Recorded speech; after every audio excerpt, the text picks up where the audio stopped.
तो आज मैं आपको एक अनोखी रहस्यमय कहानी सुनाऊंगी। अगर आप चैनल पर नए हैं तो अभी सब्सक्राइब कर ले, यह मेरा दूसरा नया चैनल है ताकि और भी रहस्यमय कहानी सबसे पहले आप तक पहुंचे तथा कहानी पूरा देखें, क्योंकि अंत में एक अनोखा रहस्य छुपा है। धन्यवाद। तो सुनिए।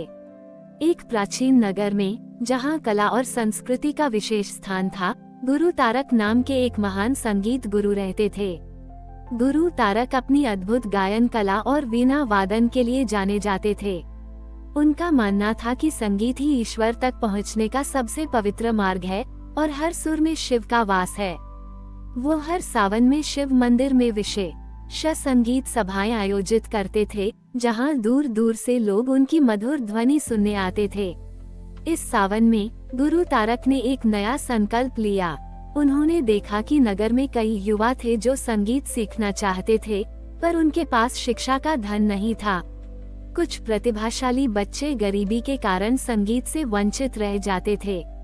गुरु तारक का हृदय द्रवित हो उठा। उन्होंने निश्चय किया कि वे इस सावन में अपनी संगीत सभाओं से जो भी दक्षिणा प्राप्त करेंगे, उसे उन गरीब बच्चों की शिक्षा पर खर्च करेंगे। नगर में एक और संगीतकार था, जिसका नाम था कलाधर। कलाधर भी प्रतिभाशाली था, पर उसमें बहुत अहंकार था। उसे लगता था कि संगीत केवल धन और सम्मान कमाने का साधन है। वो गुरु तारक की बढ़ती प्रसिद्धि से ईर्ष्या करता था। जब उसने सुना कि गुरु तारक अपनी दक्षिणा गरीबों को दे रहे हैं, तो उसने मजाक उड़ाया। अरे गुरु तारक, आप अपनी कला का अपमान कर रहे हैं। संगीत का इतना सस्ता दान क्यों? उद्धरण चिन्ह। गुरु तारक बस मुस्कुरा देते और अपनी साधना में लीन रहते। उन्होंने अपनी संगीत सभाओं में और भी अधिक भाव और करुणा भर दी।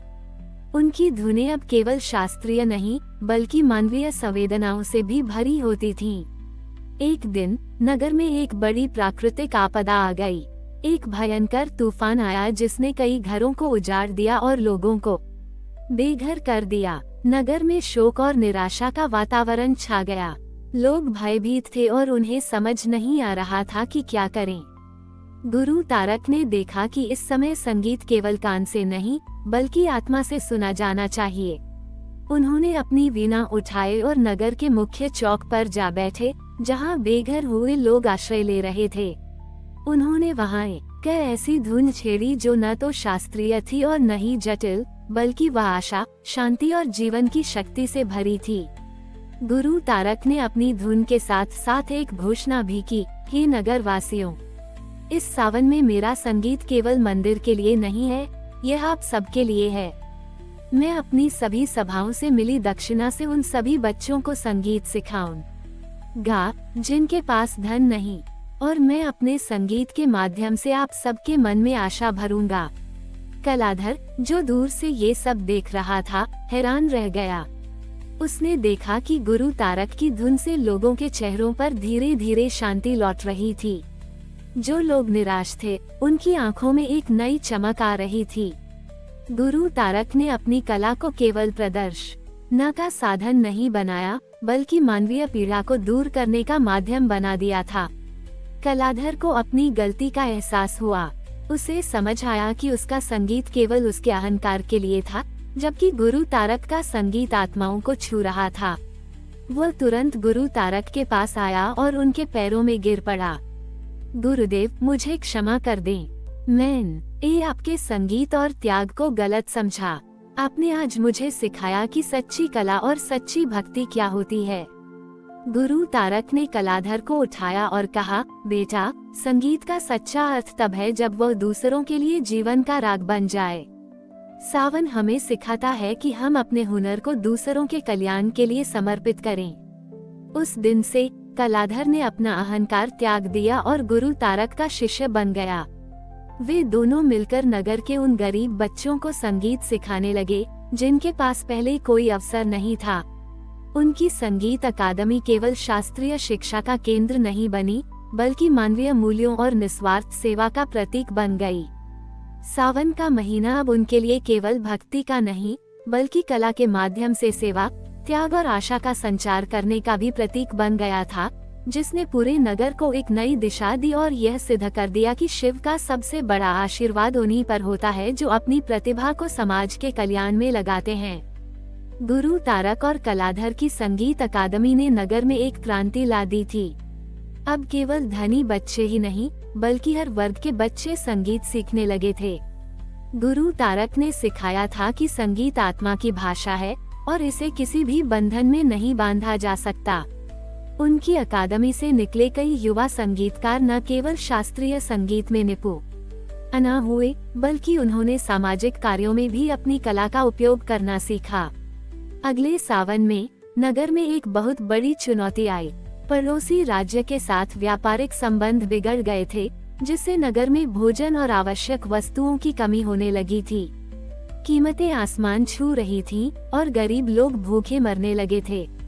नगर में तनाव बढ़ रहा था और लोग एक दूसरे पर दोषारोपण करने लगे थे। शांति भंग होने का खतरा मंडरा रहा था। गुरु तारक ने ये स्थिति देखी। उन्होंने कलाधर और अपने सभी शिष्यों को बुलाया। बच्चों, इस बार हमारा संगीत केवल सुरों का नहीं होगा, ये सद्भाव और एकता का संगीत होगा। शिव हमें सिखाते हैं कि जब समाज संकट में हो तो सबसे बड़ा धर्म लोगों को एकजुट करना है। गुरु तारक ने एक अद्भुत विचार प्रस्तुत किया।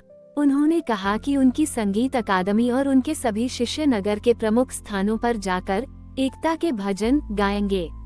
ये भजन ऐसे होंगे जो किसी विशेष धर्म या वर्ग से संबंधित न हो, बल्कि मानवीय मूल्यों, शांति और सहयोग का संदेश दें।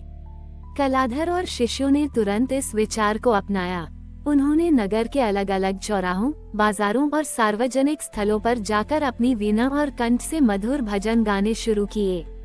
उनके संगीत में इतनी सच्चाई और करुणा थी कि लोग रुककर सुनने लगे। उनके भजनों में भोजन की कमी, बढ़ती कीमतों या राजनीतिक तनाव का कोई जिक्र नहीं था, बल्कि उनमें आशा, धैर्य और एक दूसरे पर विश्वास रखने का संदेश था। शुरुआत में कुछ लोग उदासीन रहे, पर धीरे धीरे संगीत का जादू चलने लगा। लोगों के चेहरों पर जो तनाव और चिंता थी, वह कम होने लगी। उनके दिलों में एक शांति का अनुभव होने लगा। जब गुरु तारक और उनके शिष्य एकता और शांति के भजन गाते तो लोग उनके साथ जुड़ जाते। वे अपने मतभेदों को भूलकर एक साथ बैठते और संगीत का आनंद लेते। गुरु तारक ने अपने संगीत के माध्यम से लोगों को ये भी याद दिलाया कि कैसे सावन का महीना हमें प्रकृति की उदारता सिखाता है और हमें भी एक दूसरे के प्रति उदार होना चाहिए। उन्होंने अपने शिष्यों के साथ मिलकर छोटे छोटे भंडारे भी लगाए, जहां वे बचा हुआ भोजन गरीब और भूखे लोगों में बांटते थे, ये दिखाते हुए कि सच्चा संगीत केवल सुनना नहीं बल्कि साझा करना भी है। सावन के अंतिम दिन पूरे नगर में एक बड़ा सद्भाव संगीत समारोह आयोजित किया गया। गुरु तारक और कलाधर ने अपने सभी शिष्यों के साथ मिलकर एक अद्भुत धुन बजाई, जो प्रेम और शांति का बड़ी ही सर्वोच्च अभिव्यक्ति थी। उस धुन में नगर का सारा तनाव भूल गया। लोगों ने अपने मतभेदों को भुलाकर एक दूसरे को गले लगाया। नगर के मुखिया ने गुरु तारक के पास आकर कहा, गुरुदेव, आपने इस सावन में वह कर दिखाया जो कोई राजनीति या धन नहीं कर पाया। आपने अपने संगीत से हमारे नगर को फिर से एकजुट कर दिया है। शिव आपक इस संगीत और सद्भाव से निश्चित रूप से प्रसन्न हैं। गुरु तारक ने विनम्रता से कहा, यह मेरा नहीं, ये शिव का आशीर्वाद है। उन्होंने हमें सिखाया कि जब हम अपने हुनर को दूसरों के दिलों को जोड़ने और समाज में सद्भाव लाने के लिए उपयोग करते हैं, तभी हमारा जीवन सार्थक होता है। उस दिन से नगर में हर सावन में सद्भाव संगीत पर्व मनाया जाने लगा। लोग अब केवल शिव की पूजा नहीं करते थे, बल्कि गुरु तारक की शिक्षाओं का पालन करते हुए अपने जीवन में भी सद्भाव और एकता लाने का प्रयास करते थे। गुरु तारक की कहानी एक अमर गाथा बन गई, जिसने ये सिखाया कि सच्ची भक्ति केवल धार्मिक अनुष्ठानों में नहीं, बल्कि कला के माध्यम से समाज में शांति, एकता और भाईचारा लाने में निहित है, और यही शिव का सबसे बड़ा और शाश्वत आशीर्वाद है। हमारी और भी आध्यात्मिक एवं अनोखी कहानियाँ देखने के लिए हमारे चैनल पर जाएं तथा धार्मिक एवं पौराणिक अनोखी कहानियाँ हमारे चैनल पर है। कृपया जाके देखें तथा हमारे चैनल को सब्सक्राइब करके रखें और वीडियो लाइक जरूर करें। धन्यवाद।